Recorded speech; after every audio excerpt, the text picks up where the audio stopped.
Christine va nous parler de la protamine, intérêt, risque, dose.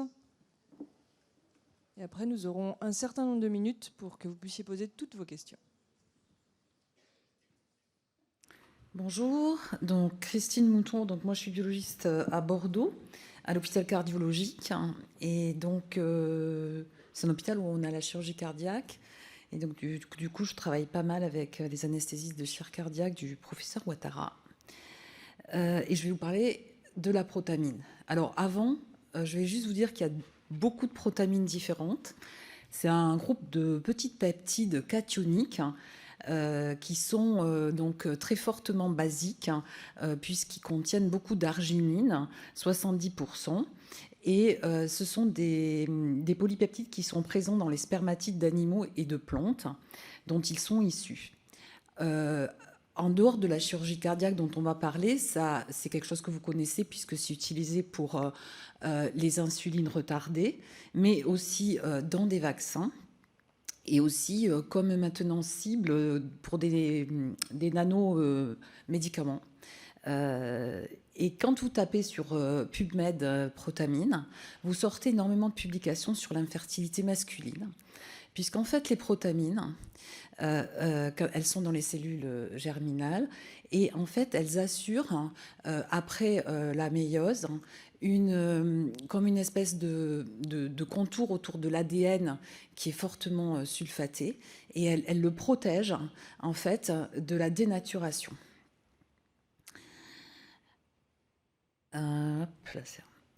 Alors, sur la protamine, quand on regarde un petit peu sa pharmacocinétique, sur le Vidal, il n'y a rien. Et après, dans la bio, il n'y a pas grand-chose. Donc, par exemple, 250 mg de protamine chez l'adulte en post-chirurgie cardiaque, on a une demi-vie qui est en moyenne de 4,5 minutes. Donc là, évidemment, il y a de l'héparine, on neutralise.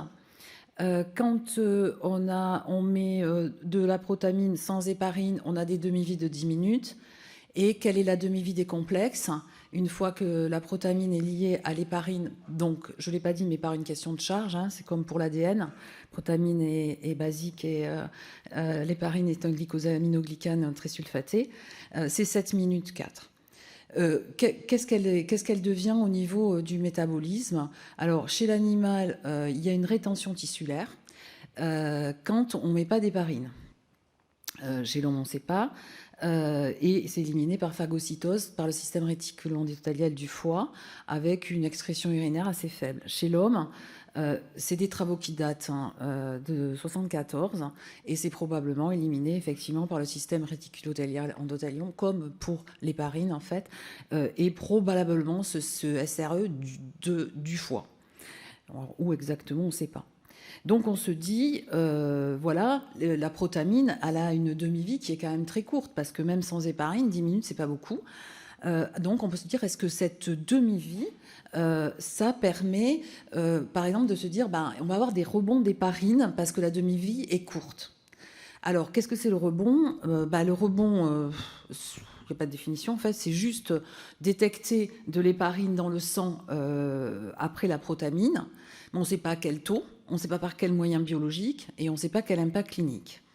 C'est un désert de publications dans PubMed, et il y a pratiquement très peu d'études, donc il y a quelques études cliniques qui montrent qu'en fait, quand on fait varier les ratios protamine-héparine, en fait, on ne met jamais en évidence de rebond.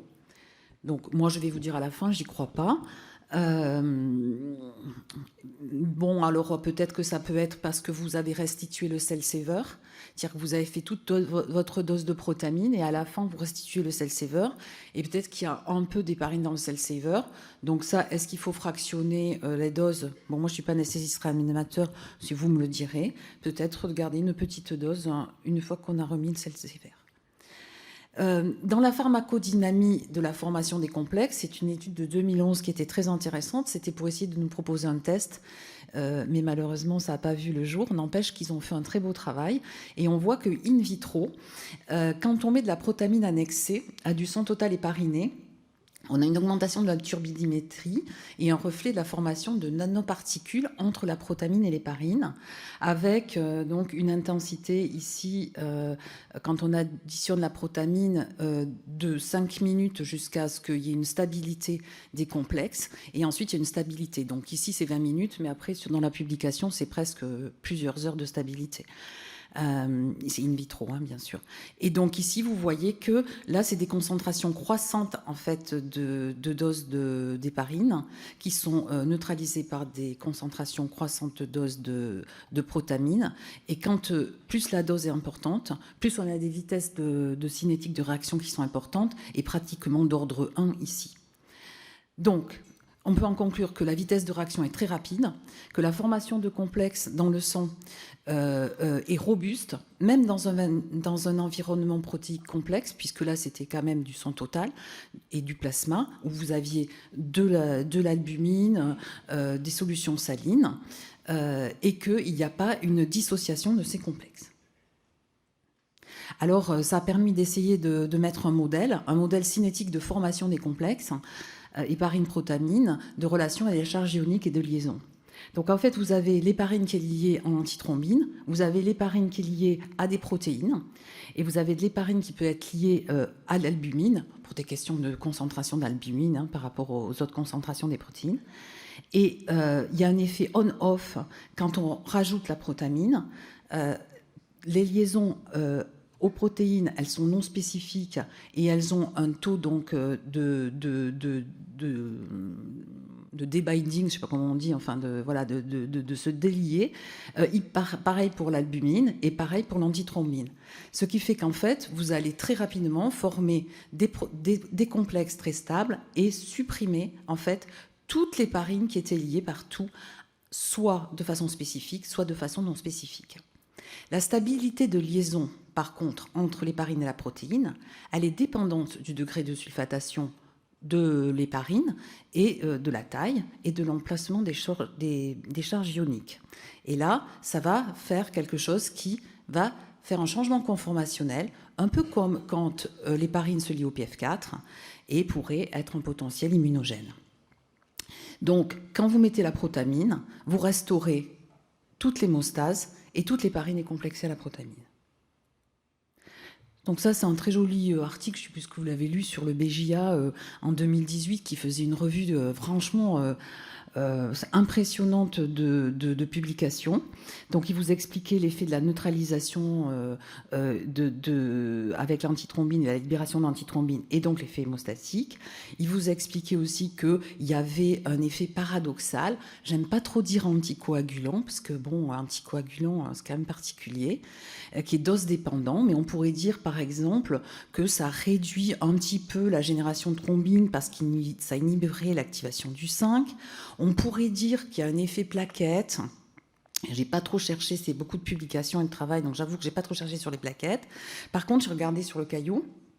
Et sur le caillot, il y a des études, parce qu'il y a des études avec un nouvel médicament qui peut-être sortira en médecine, mais pour l'instant qui est en phase 2 ou 3, qui est l'universal héparine inhibiteur, et qui on le verra tout à l'heure comment il est fait. Et donc vous voyez dans ce schéma, vous avez il mesure les diamètres de fibres, et quand on a des fibres fines dans le caillot, ça veut dire qu'on a une stabilité et on a un caillot normal, ici, un caillot d'un patient normal sans anticoagulant.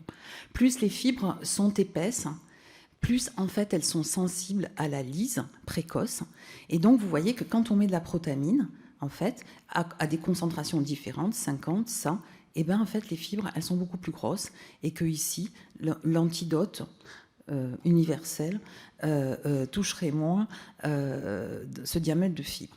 Donc on a ici donc potentiellement, quand on met de la protamine, trop de protamine, en fait une action sur le caillot et sur la fragilité du caillot. Et aussi, il y avait des études sur l'induction de la fibrinolyse. Donc, il y a l'induction et il y a la sensibilité. Donc, tout ça faisant un paradoxe, peut-être des caillots moins stables, peut-être une diminution de la génération de thrombine. L'effet anticoagulant, c'est quand même un peu fort comme mot.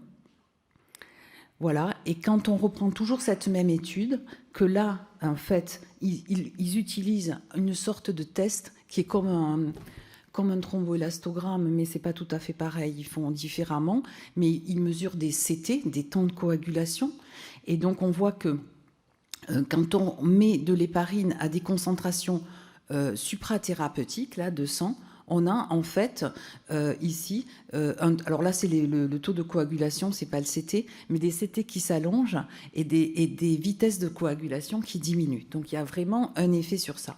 Bon, la publi est axée sur la comparaison protamine UHRA essentiellement. Donc effectivement, en tout cas in vitro, pour cette protamine, quand on dépasse certains seuils, on a un effet sur le caillot et on a un effet sur les temps de coagulation.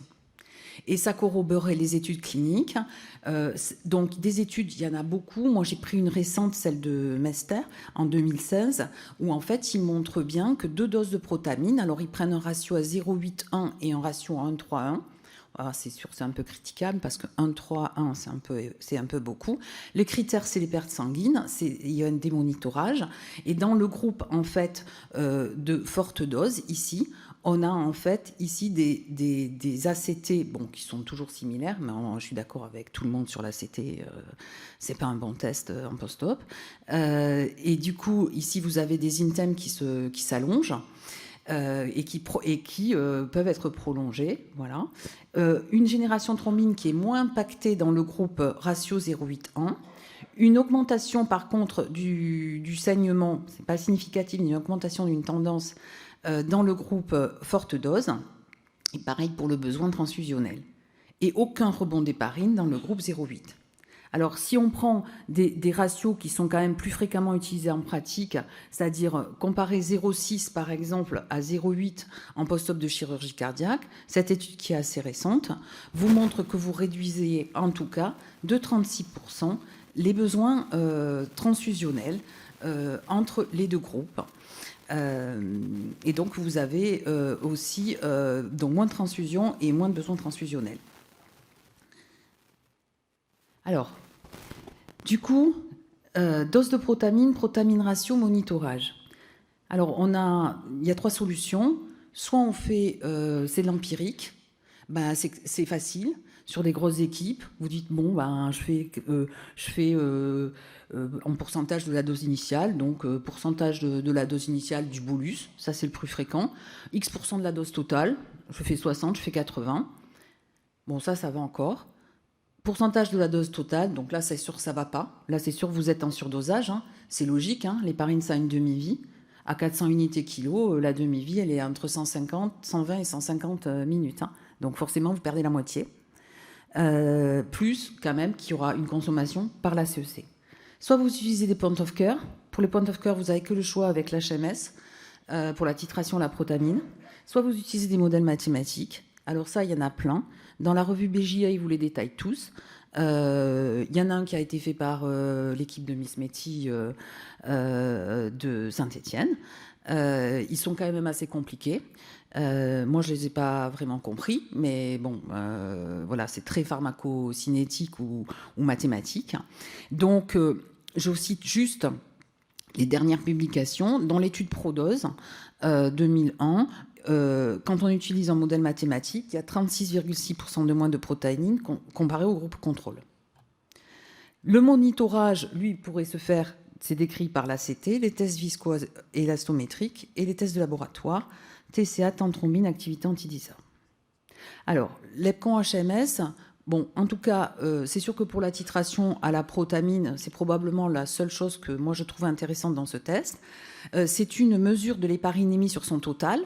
Alors, c'est des cartouches qui sont incrémentées avec des concentrations croissantes d'héparine et pour neutraliser de protamine, pardon, pour neutraliser l'héparine. Et après, le caillot est détecté par un temps de thromboplastine dilué, c'est-à-dire donc la voie extrinsèque, la voie du TP. Et là, évidemment, quand ça coagule, ça vous donne le temps. C'est la concentration qu'il faut donner à votre patient. Alors évidemment, c'est difficile de conclure sur les études, parce que ça a commencé en 94 jusqu'à maintenant. Évidemment, la qualité des études est différente, les critères de jugement sont différents, puis surtout les techniques de CEC ont fait un bond monstrueux en avant ces 20 dernières années. Donc, on ne peut pas trop en tirer grand-chose, sauf que s'il y a une tendance avec ce monitorage très claire qui va dans le sens de moins de protamine. Du coup, vous avez autant de publications qui sont pour et autant qui sont contre. Dans celles qui sont contre, bon, moi, je ne sais pas, je ne l'utilise pas, donc je ne veux pas le jeter à la poubelle, mais je pense que peut-être il est intéressant au moins pour ça. Ceux qui sont contre, ils vous disent l'ACT. Ben non, pas l'ACT. Il y a quand même des revues qui disent il faut faire un ACT pré-op, il faut faire un ACT post-op, et qu'il y a 10% de différence, ça veut dire qu'il y a des parines. Non, quoi. En fait, moi, je suis pas d'accord du tout. La reproductibilité des ACT, elle n'est pas terrible sur les niveaux bas, parce que normalement, vous devriez le faire avec quoi? Avec une cartouche LR, parce que sur les ACT+, vous n'êtes pas sensible en dessous de 1 unité. Sauf qu'au bloc, on a les ACT+. Donc, vous imaginez, si vous prenez les LR, il y a un mélange de cartouches et tout. Donc, vous avez sur le niveau bas, par exemple, avec l'ACT+, une répétabilité qui est à 7,3 et une reproductibilité, retenons 7. Et ça, c'est fait avec du matériel neuf, quand on a commencé nos validations de méthode. Donc, allez, c'est 10%, ça va être 10% en pratique, c'est-à-dire, c'est ça, quoi. C'est ce qu'il vous propose. Les allongements de l'ACT ne sont pas spécifiques dans l'hypothermie, les dilutions, les facteurs d'avoir contact et le surdosage en héparine. L'ACT s'allonge quand il y a un surdosage en protamine, pardon. Donc, tout montre qu'il n'y a pas de corrélation entre les ACT allongés en post-op et l'héparinémie. Et voilà, donc il faut le faire avec d'autres techniques.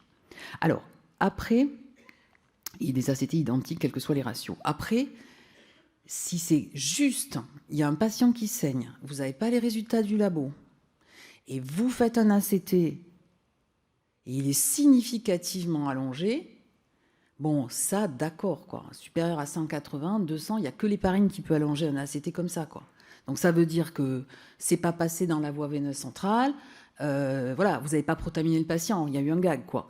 Donc un ACT, en attendant, mieux juste pour un seuil, pour détecter, pourquoi pas. Mais absolument pas pour faire avant-après. Alors, réduire la dose de protamine, comment faire de la prose sans le savoir? Il y a eu un défaut de qualité de la protamine. Donc, ça veut dire qu'en fait, pendant 1 an et demi, on a injecté 30% de moins de protamine à nos patients. Qui s'est attitré à 750 au lieu de 1000. Et qu'est-ce qu'on lit sur l'Agence du médicament? À ce jour, les cas de pharmacovigilance en lien avec ce défaut sont en cours d'analyse. Bon, nous, au cardio à Olévêque, on n'a pas eu de problème. Donc ça veut dire que finalement, on a utilisé 1/3 de moins de prot sur tous nos patients et qu'on n'a pas eu de rebond et de saignement. Si on prend hors CEC, une petite formule, parce qu'on vous dit hors CEC, quand vous voulez protaminer vos patients, vous prenez le poids du patient, vous prenez volume plasmatique selon que c'est un homme ou une femme, et vous multipliez par l'héparinémie. Donc prenons une femme de 60 kg, qui a une activité anti-DISA à 2 unités par ml, ce qui est beaucoup, c'est plus de 2 fois la concentration maximum. On devrait lui donner 4680 unités de prot. Si on applique en CEC, en gros, l'héparinémie plasmatique, au déclampage, elle est entre 2,5 et 5. En tout cas, dans mon centre. Si on prend la formule, on lui mettrait 5008 avec la zone basse, c'est-à-dire 30% de la dose, et 11 000 unités, donc 60% de la dose si on prend 5 unités. Et si je fais juste empirique, à 80% d'un bolus de 300 unités kilo, elle reçoit 18 000, je lui mettrai 14 000. Donc voilà, on en met trop probablement. Comment vous pouvez contrôler avec les tests? Avec les tests, vous avez le ROTEM, le TEG, le CANTRA, le CLOPROT, vous avez plein de tests de viscoélatométrie. Il faut savoir quels sont les seuils annoncés par le fournisseur. Le ROTEM, par exemple, c'est 0,3 en unité par ml en sang total. Le TEG 6S, c'est 0,2. Je n'ai pas trouvé pour le CANTRA, si quelqu'un le sait dans la salle. Le CLOPROT non plus. Et pour comparer ça à l'héparinémie du laboratoire, il faut que vous fassiez la petite manip, là, avec l'hématocrite. L'interprétation est propre à chaque fournisseur. J'ai 5 minutes encore ou non? 2. 2 minutes. Donc, juste pour vous montrer, par exemple, pour ceux que je connais, c'est-à-dire que nous, pour l'instant, on a encore l'Eurothème. En fait, comment ils ont trouvé leur interprétation. C'est-à-dire qu'en fait, on voit que quand on augmente, quand on met des concentrations croissantes d'héparine, eh ben, le CT de l'INTEM, ben, il monte. Voilà. Le CT de l'EPTEM, il est stable, forcément, il n'est pas sensible. Quand on met de la protamine sans héparine, eh ben, au début, ça va. Puis ensuite, vous avez un allongement des CT de l'INTEM et de l'EPTEM. Mais du coup, comme ça s'allonge pareil, ben, les ratios ne bougent pas. Et puis, du coup, si on combine le ratio du CT de l'INTEM et de l'EPTEM quand on protamine, on peut distinguer l'héparine annexée de l'excès de protamine. En effet, si vous avez ici, là, c'est le ratio idéal, 0,4, ça ne bouge pas. Si vous continuez de mettre de la protamine, ben, vous avez les temps qui s'allongent. Par contre, vous avez des ratios qui ne bougent pas. Donc, trop de protamine ne modifie pas les ratios, mais allonge les CT du ROTEM. Donc, tout ça, il faut que vous soyez vigilant et que vous sachiez interpréter vos tests de viscoélastométrie avec les techniques que vous avez. Donc, au laboratoire, on l'a vu, ben, le TCA, ce n'est pas contributif. Les activités anti-10 en post-op, il faut se méfier, mais on a du dextran dans certains réactifs et ça libère en fait la protamine in vitro et on surestime les résultats. D'ailleurs, on a au GFHT un groupe de travail qui s'appelle DEXEP et qui fait une évaluation multicentrique de l'effet du dextran sur les activités anti-DISA. Je suis sûre qu'il y a plein d'anesthésistes qui ont dû recruter pour cette étude. Et donc, nous, on fait du temps thrombine, c'est très sensible. J'ai extrait 1000 patients sur 6 mois. On a 93% des patients qui sont inférieurs à 20 secondes, donc on n'a pas de surdosage en héparine. Bon, on en a qui sont entre 20 et 60, ça veut dire qu'il y a moins de 0,1 unité d'héparine. Et ensuite, on en a effectivement 21 qui sont supérieurs à 60. Je n'ai pas eu le temps d'aller voir tous les dossiers. J'en ai regardé 2. Dans les 2 cas ici, en fait, c'est des situations au bloc où en fait, on remet des ECLS. Donc voilà, c'était normal peut-être qu'il n'y ait pas cette... On m'a dit que c'était un post-op. Moi, j'ai extrait sur le post-op, mais ce n'était pas vraiment un post-protamine, quoi. Une dernière pour les effets secondaires. Donc, les effets secondaires immunologiques, vous pouvez avoir des anticorps antiprotamine, l'allergie aux poissons, diabétique, l'insuline retardée, les vasectomies, des anticorps antiprotamine, héparine complexée. Donc ça, c'est les travaux du professeur Pouplard. En post-opératoire de chirurgie cardiaque, on en a, ça peut activer les plaquettes, mais on ne sait pas quel est l'impact clinique. En tout cas, il n'y a pas d'anticorps antiprotamine, héparine non complexée. Et il n'y a pas d'anticorps antiprotamine PF4 à ma connaissance. Ensuite, ça donne des hypotensions et des bradycardies. Et donc ici, il y a tout un joli article qui est sur les ROS et tout le métabolisme oxydatif et l'impact sur le métabolisme. Donc il faut absolument faire une administration lente, l'administrer par la voie veineuse centrale. Ensuite, il y a les travaux des gens de Toulouse sur la vasoconstriction pulmonaire et peut-être en fait sur un récepteur qui s'appelle l'apeline endothéliale où elle pourrait se fixer. Donc tout ça nous amène à dire que c'est vrai qu'il faut que les patients reçoivent uniquement ce qu'ils ont besoin. Et ça, c'est peut-être le futur. L'Universal Heparin Reversal Agent, qui est un petit noyau avec des charges positives et une couche de brosse de chêne de pégylée. Les messages à retenir, le ratio héparine-prod ne doit pas dépasser 1 pour 1. Il ne doit pas, au jour d'aujourd'hui, être inférieur à 0,6, mais peut-être qu'il descendra. Les différentes méthodes de surveillance sont différentes. Il y a des sensibilités différentes, vous ne devez pas les méconnaître. L'ACT n'est pas du tout le bon test pour la protamination. Et pour moi, il n'y a pas d'héparine cachée. Je vous remercie.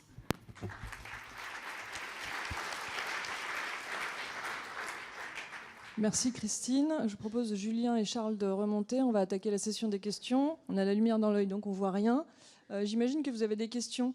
Moi, Christine, juste avant que quelqu'un atteigne le micro, tu peux te rester assise, oui. C'était pour libéraliser. Non, j'ai une question. Tu nous as parlé beaucoup de chirurgie cardiaque.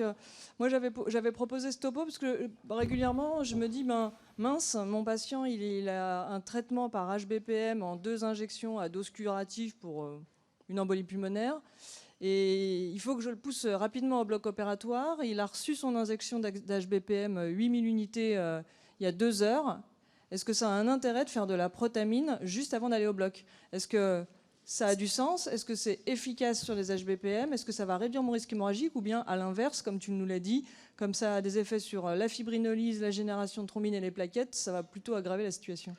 Eh ben en fait, je vais te dire un truc, ça marche à moitié sur les HBPM, puisqu'elles ont une moitié de chaînes qui sont inférieures, qui sont dans les 5000 Dalton, donc qui ne sont pas sulfatées, et elles ont une partie des chaînes qui sont supérieures à 5000 Dalton et qui sont sulfatées. Donc à partir de là, si tu calcules la formule, eh ben, à la limite, tu divises par 2. C'est-à-dire qu'au pire, si tu as 0,8, tu vois, tu divises 0,4 unité de UI par ml. 2012. Et puis, ça veut dire que tu vas mettre quoi? 1000, 1500, maximum 2000 unités. C'est ça le problème. Hein. C'est le nombre d'unités que tu vas mettre. C'est-à-dire que finalement, il ne faut pas dire... Moi, j'ai eu un problème, comme l'a dit Claire, là. J'ai un entrant, il est sous AOD, il est en surdosage, il arrive aux soins. En fait, il était dans un autre hôpital. Et puis, il est relié par calci dans cet autre hôpital, mais il avait au moins, à mon avis, au moins 500 ou 600 d'hélicis. Il arrive chez nous. Ben, évidemment, il y a un mélange. On fait une activité anti-DISA. Ils ne nous disent pas qu'il y avait de l'hélicis avant. Bon, c'était évidemment le dimanche, la garde. Bon, il s'est pris 6000 de prot pour rien. Hein. Voilà. Donc, voilà. Mais ça marchera un peu. Mais voilà, pas beaucoup. Merci. J'ai une question, puisque je vois personne au micro. J'ai une question pour Charles et Julien. Ça, c'était le motif des premiers topos. Maintenant qu'on s'est mis d'accord avec les cardiologues et les chirurgiens cardiaques sur le fait qu'en préopératoire, on peut faire des relais des AVK dans les valves cardiaques mécaniques avec des HBPM, et que ces HBPM, chez un patient standard, sont censés être toujours à dose curative et en 2 injections. Maintenant que les recommandations européennes des cardiologues qui sont sorties en août disent qu'ils sont bien d'accord avec ça, donc on peut se retrouver avec des valves mitrales mécaniques ou des bivalves sous HBPM 2 injections en pré-op. De temps en temps, les patients sont insuffisants rénaux sévères. Parfois, ils ont 15 de clairance. Les recommandations, c'est toujours d'utiliser des HBPM en 2 injections et pas tellement la tinzaparine, ce qui nous met dans l'embarras. Et on est dans un contexte où plus personne n'a de lit d'hospitalisation parce qu'il n'y a plus d'infirmières dans les hôpitaux. Comment est-ce qu'on gère ce truc du relais préopératoire? Parce que sur une mitrale mécanique ou une mitrale mécanique plus une aortique mécanique, on a envie de faire un relais tout de même. Qu'est-ce que vous nous proposez, bon, sachant qu'il n'y a pas d'essai randomisé sur cette question, mais après avoir fait le topo, qu'est-ce qu'on fait? Je les laisse. Merci pour le scénario catastrophe, parce que celui-là... Non, franchement, c'est pas facile de répondre. Comme ça, on a envie de dire, on l'hospitalise, on lui met de la chaîne FIVSE, parce que c'est peut-être le truc qu'on maîtrisera le plus. Sinon, c'est jouer un petit peu... je vous ai dit avant, on peut faire des HBPM chez les anciens rénaux. Le problème, c'est qu'on connaît encore mal l'index thérapeutique, et en fait, on ne sait pas, dire avec précision la dose qu'on va devoir mettre, et c'est vrai qu'on est dans une situation à très haut risque thrombotique. Donc là, on n'a pas tellement envie de le sous-doser. Donc c'est pas simple d'y répondre. Moi, je pense que comme ça, j'aurais envie de dire... À la limite, ce qu'on peut faire, ça facilite vraiment. On peut pas du tout hospitaliser le malade pour son relais, par exemple, et éventuellement faire une anti-DISA, par exemple, à l'entrée, et voilà, pour monitorer. Et alors là, le problème, c'est si l'anti-DISA est encore supérieur quand le malade arrive Un anti-DISA sur quoi? Sur une HBPM? Ouais. Un HBPM éventuellement pour monitorer et si le malade doit rentrer le soir, bah là à la limite on peut éventuellement s'arranger avec les chirurgiens pour décaler le malade jusqu'à ce que l'anti-DISA soit indétectable, éventuellement, ce qu'on peut proposer. Sinon HNF IVSE, mais dans ce cas-là il faut vraiment là l'objectif c'est d'être thérapeutique, donc il faut vraiment faire une bonne dose de charge et d'emblée se mettre à bonne dose, quoi. Parce que là on a vu que le problème c'est que quand on dose pas assez en faisant un bolus et une perf, derrière, le risque, c'est l'inefficacité, quoi. Chez des malades qui n'ont pas encore été opérés et qui ont leur valve mécanique, chez qui on a arrêté les AVK, quoi. En relais préopératoire, quand même, on arrête les AVK, enfin, dernière prise à J-5 des AVK. On a quand même un résiduel d'INR qui va descendre tout doucement. On n'a jamais eu d'événement thrombotique. C'est sur les valves mécaniques, mitrales et aortiques pour lesquelles il est recommandé de faire des relais. On discute vraiment d'un cas particulier. D'accord, mais on n'a jamais eu... Oui. avec de la calcie, relais calcie à J-3 ou HBPM à J-3. Et s'il est insuffisant rénal, comme il dit, on peut très bien le faire entrer à 14 heures, faire une activité anti-DISA et ajuster l'injection du soir. On n'était pas encore arrivé à la calcie, c'était mon complément de question. C'est les cardiologues, régulièrement, ils nous disent bah, on n'a pas de lit. Au lieu de lui mettre IVSE, mettez-lui de la calcie en 2 injections curatives ou 3 injections curatives.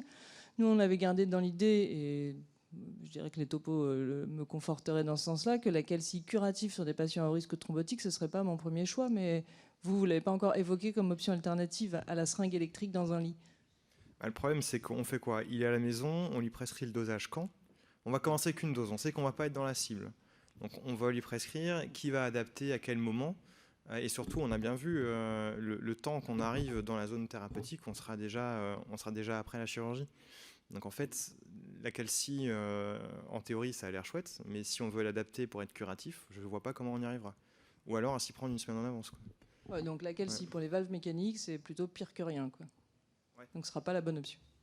Pour répondre à la remarque de Christine, effectivement, si on se pose la question qu'on a toujours une activité anticoagulante des AVK résiduelle et que si le risque thrombotique est pas au premier plan, là, voilà, hein, c'est peut-être discuter le relais. Voilà. Non, mais malheureusement, c'est vrai qu'il n'y a pas de littérature sur les événements thrombotiques préopératoires tout de suite après le relais, quoi. Ce qu'il faudrait, le top, ce serait de faire une étude, de faire une écho à tous les malades qui rentrent après leur relais pour savoir vraiment faire une stratégie de bridging préopératoire, savoir si oui ou non. Préopératoire, on n'a pas de problème thromboembolique en préopératoire sur les préop. Enfin, Madame, vous avez une question. Attendez.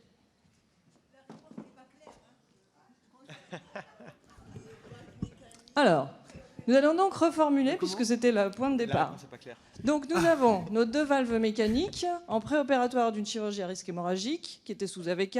Nous AVK à dernière prise à J-5, J-4 je fais rien, J-3 je me pose la question du risque thrombotique. Bon, personne ne discutera le fait qu'une valve aortique mécanique plus une valve mitrale aortique c'est dû au risque thrombotique, il faut relayer. Et donc là, je suis arrivée à J-3, je l'hospitalise et je fais un relais IVSE par héparine non fractionnée. C'est votre meilleur choix. La calcie n'a pas l'air d'être retenue parce qu'on ne peut pas la monitorer en ville, parce que c'est compliqué, parce que 2 à 3 injections, on n'en sait rien et que c'est l'enfer. Donc vous, ce que vous proposez sur des valves mécaniques, votre premier choix, c'est la HNF IVSE. Ah non, si on l'hospitalise. HBPM. Non, mais il est insurrénal. Ah, il est insuffisant. Oui, c'est toujours le HBPM, dose adaptée et une anti-DISA à l'entrée. Et chirurgien bien au courant. Et si elle est élevée, on attend. On peut attendre, hein, on peut les laisser hospitaliser. Après, ils sont sur place. 48 heures, non, mais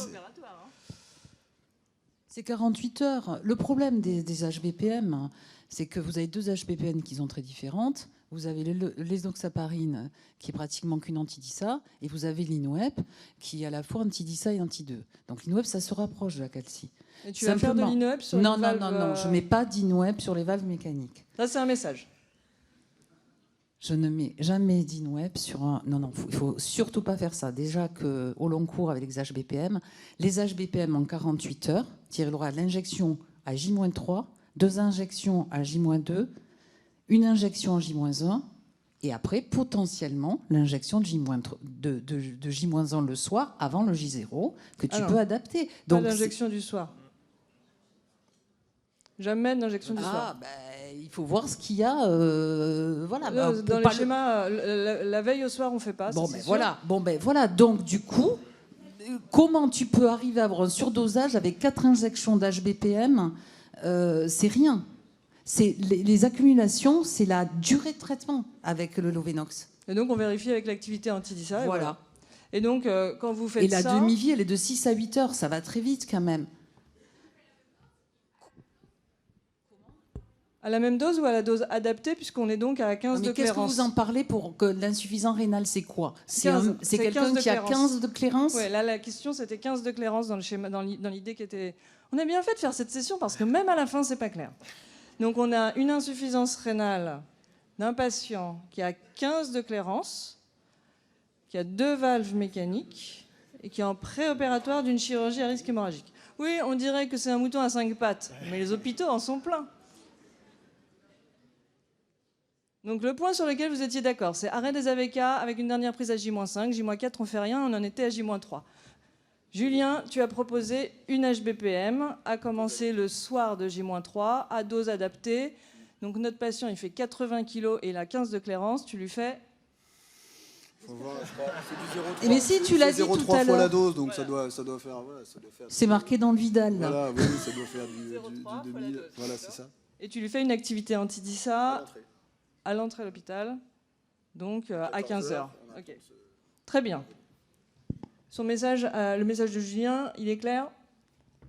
Toi, tu fais quoi? Moi, je reste sur la chaîne FIVSE, l'hospitalisation. Hospitalisation. Oui. Et tu l'arrêtes... Ah, on n'a pas posé cette question. Héparine à la seringue électrique pendant l'hospitalisation, tu l'arrêtes à quel moment en préopératoire? Tu fais la règle des 6-12-24? Je fais 6 heures, ouais. La règle des 6-12-24, c'est 6 heures avant la chirurgie pour l'héparine non fractionnée IVSE, 12 heures pour l'héparine non fractionnée sous-cutanée, qu'on n'est plus censé faire puisque sa meilleure place c'est la poubelle, et 24 heures pour les HBPM à dose curative. Et donc toi, Ben, moi, je fais par sécurité ce que Charles a dit. Sarah a dit. Et puis, si vraiment c'est la grosse galère pour l'hospitalisation, et ben ça, c'est le choix 2. Donc, choix 1, on l'hospitalise. Et choix 2, bon, ben, on met l'HPPM à dose adaptée. Et on fait une activité anti-DISA et on reporte la chirurgie si ça ne va pas. J'espère que cette fois-ci c'est plus clair. Et on voit très clairement que ces patients-là, pour lesquels il n'y a pas de décès randomisé, évidemment, nous mettent dans la difficulté et que peut-être raisonnablement, un modèle de sécurité à la fin de « il nous faut un lit d'hospitalisation, c'est la meilleure option ». Ce qui apparaît clairement, c'est que la calcie dans cette affaire n'est pas une option. Et moi, j'ai- j'aimerais bien voir s'il y a quand même des publications sur le risque thromboembolique préopératoire au moment où tu fais le relais, parce qu'il reste quand même en résiduel. Il y a rien. Et quand même, honnêtement, quand on voit, enfin, moi, j'ai pas beaucoup d'expérience non plus, je suis pas chirurgien, mais les thromboses de prothèses qu'on voit, c'est des gens qui sont sous HBPM depuis 3-4 semaines. C'est des gens à qui on n'a pas repris les AVK après une chirurgie, quelqu'un qui a complètement oublié qu'il y avait une valve mécanique, ou qui a dit tiens, mais pourquoi il y avait des AVK, on peut mettre des AOD maintenant. Enfin, c'est vraiment quand même. Voilà, tu couvres un INR qui commence à descendre. Enfin, voilà, une mitrale à moins de 2, elle thrombosera pas. Ouais, c'est juste que jusqu'à présent, quand même, les cardiologues étaient obsédés de l'héparine non fractionnée IVSE pour absolument toutes les valves mitrales, même à fonction rénale normale, et ça nous mettait dans l'embarras. On sent bien qu'on pourrait discuter pendant encore 1 heure, mais c'est l'heure du goûter. Il est 16h, la session est finie. Merci d'être venu et à bientôt. C'est bien.